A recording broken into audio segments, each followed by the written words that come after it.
If you guys want some crazy cheap games and discounted shark cards, head over to G2A in the description and use code BOSS for an extra discount. Hey, how's it going, guys? Mr. Boss for the win here, and in today's Grand Theft Auto 5 video, I'm going to be doing another Q&A video where I take your questions from Twitter and I answer them all in this video. Now, in today's Q&A, we're going to be talking about the best Grand Theft Auto Online update, what Rockstar has in store next, and a whole lot more. It should be a good one, and if you want to get involved in the next Q&A video, all you have to do is go down in the description, follow me on Twitter. I announce there once or twice a week when I do these Q&As, and I always take the best questions. Seriously, I love getting you guys involved, so follow me on Twitter. That's the best way to get involved in these videos, and I can feature you guys on the screen, which I think is something that's really cool. But without the way, let's get it started. Alright, so we're going to be starting off with a pretty good one, and it's one that I want you guys to answer as well in the comment section right now, and it comes from I am Gatorboy45, and he says, what has been your favorite Grand Theft Auto Online DLC so far? And that's a lot, because Rockstar has provided a ton of free updates for us, and I know that's something that they love doing, getting everyone in Grand Theft Auto Online, lots of new content. And I've got a few. One of them is going to be the entirety of Ill-Gotten Gains. I thought that was pretty cool. 2 new supercars, lots of new clothing. Yes, it was very expensive, but it was a ton of new content. The weapons were kind of but I really thought the cars were cool. Clothing was great. Another one is going to be going back all the way to 2014 with the I Am Not a Hipster update. That was actually an update that Rockstar didn't announce. It was like a surprise DLC, and it was really cool. I think it had like 6 or 7 or 8 cars. It had the most vehicles we've ever gotten. Lots of awesome new clothing, some cool weapons. It was just super exciting because it was unexpected. Rockstar literally dropped that on us without any information or nothing, and that's what made it so cool, is that I just woke up one day and it was like, whoa, all this brand new content to cover. So I think it's going to be a combination of the hipster update and Ill-Gotten Gains in total, but I'd love to hear from you guys because there's been a ton of other awesome DLCs as well, like business update, hipster update. You might like the flight school update if flying's your thing, so I'd really like to hear from you guys in the comment section down below. What was your favorite GTA Online DLC and why?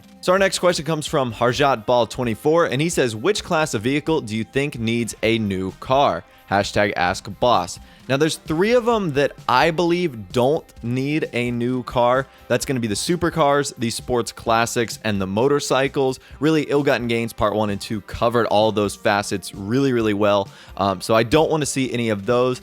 There's a few that I would like to see. One of them would be sort of a muscle car, and another one would be a sports car. We really haven't had a good sports car since the Jester and the Massacro, which was way back in 2014, and there really hasn't been anything since. So number 1 would most definitely be a sports car, a new car that can compete with the Jester, the LG RH8, and obviously the Massacro, which is like the number 1 sports car. So I'd love to see one of those. And if we also got something very similar to the Dukes, I'm really not too sure what the next cars in the next update are going to be. They're supposed to be low rider or low life. So that's why I kind of think a muscle car would kind of fit the theme of that. But also, I'd love to hear from you guys as well. I know I'm going to be asking you so many questions, but if I had to say a top 2, I would say sports cars, and then shortly followed by that, muscle cars. Stephen Brown says, do you think that the older consoles are holding back what the next gen are getting DLC-wise? And that seems to be the opinion of a lot of people. However, it is not my opinion. I personally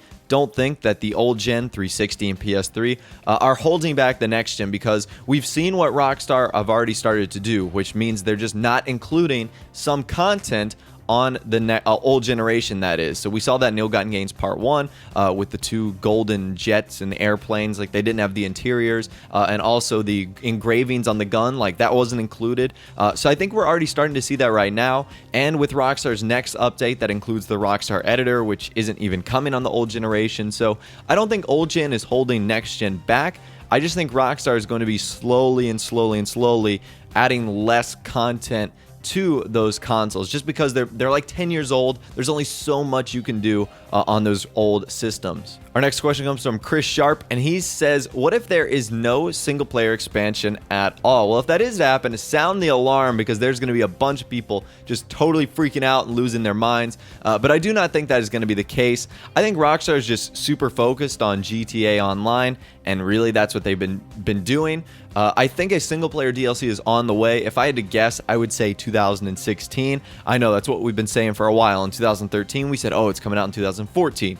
2014 we said, oh, it's coming out in 2015. But I really do think that now that they've gotten all the systems out of the way, that being old gen, next gen, and PC, they can really just start to focus on content for Grand Theft Auto 5 and GTA Online. So I expect lots of frequent Grand Theft Auto Online updates, and hopefully shortly an announcement regarding maybe a 2016 single player update. John Moore says, do you think that Rockstar will ever implement something from Red Dead Redemption into Grand Theft Auto 5 Online? I sure hope so, because there's some cool aspects of Red Dead Redemption. The first one I think of is gambling and playing poker and blackjack. The system in Red Dead was absolutely perfect for something like Grand Theft Auto Online, so why it hasn't been implemented, I'm really not too sure. We've got the casino in place, but again, it's Rockstar's decision, so we kind of just have to go with what they want. And also horses, that was a big part of that game. Now, I don't know how well that would fit in modern Los Angeles, but it was a really cool part of Red Dead, and I could see it being pretty cool out in like Sandy Shores and Grapeseed, having horses riding around that you could hop on. I think that would be awesome as well.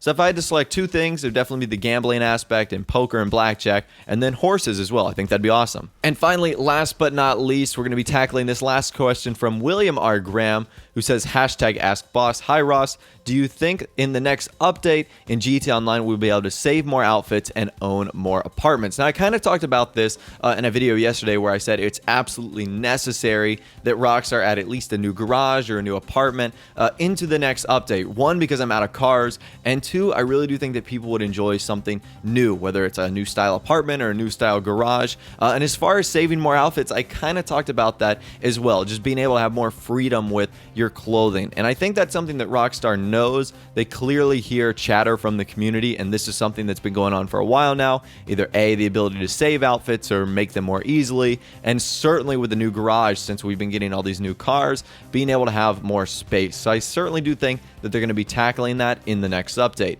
Anyways, that's all the questions that I'm going to be answering from you guys today. Thank you so much for submitting some amazing questions. Once again, if you want to get involved in the next one, all you have to do is go down in the description, follow me on Twitter. Like I said, I announce there once or twice a week when I do these Q&A videos, and I love featuring you guys there as well. If you did go on to enjoy the video, a like rating would be awesome, so hit that thumbs up button. And of course, subscribe to my YouTube channel if you are new. You like daily Grand Theft Auto 5 videos like this. With all the way, guys, like I said, thanks for watching. Take care, and I'll see you guys in the next video.